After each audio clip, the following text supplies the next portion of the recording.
La procession étant une propriété personnelle du Père, c'est-à-dire que l'Esprit vient du Père par procession, on ne pouvait pas la donner au Fils. Et donc le fait que dans l'Église catholique, on ait dit que l'Esprit Saint procède du Père et du Fils, ça a été vu par les orthodoxes comme une erreur parce que ça touche à la propriété personnelle du Père. C'est un ajout. Vous pourriez demander, je ne juge pas l'Église catholique, mais vous pouvez demander aux catholiques, est-ce que dans le premier credo, il y avait le mot « et du Fils » ? Ils vous diront, non, il n'y en avait pas.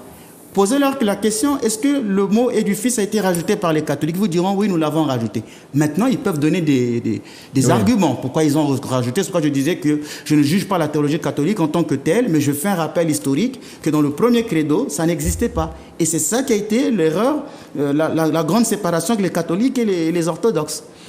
Mais on peut se poser aussi la question, Dieu incarne 3 personnes, enfin, le Père, le Fils et le Saint-Esprit, c'est ça? Oui, ce sont des personnes distinctes.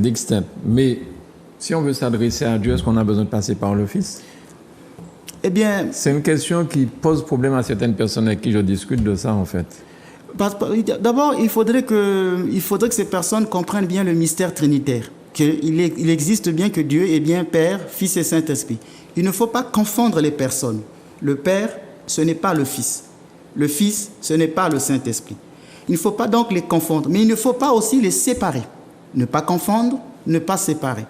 Que là où est le Père, le Fils y est. Il y a toujours une relation entre le Père, le Fils et l'Esprit Saint. Déjà dès le commencement du monde, Dieu dit « faisons l'homme à notre image ». À qui s'adresse-t-il?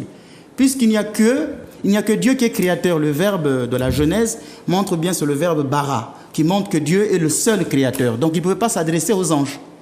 Quand les gens disent « mais Jésus n'est pas le Fils de Dieu », là il y a un problème, puisque par lui tout a été fait. Et quand Saint Jean dit qu'au commencement était le Verbe était avec Dieu, le Verbe était Dieu. In harki hen ho logos, comme on dit en grec. Le logos, c'est l'idée créatrice.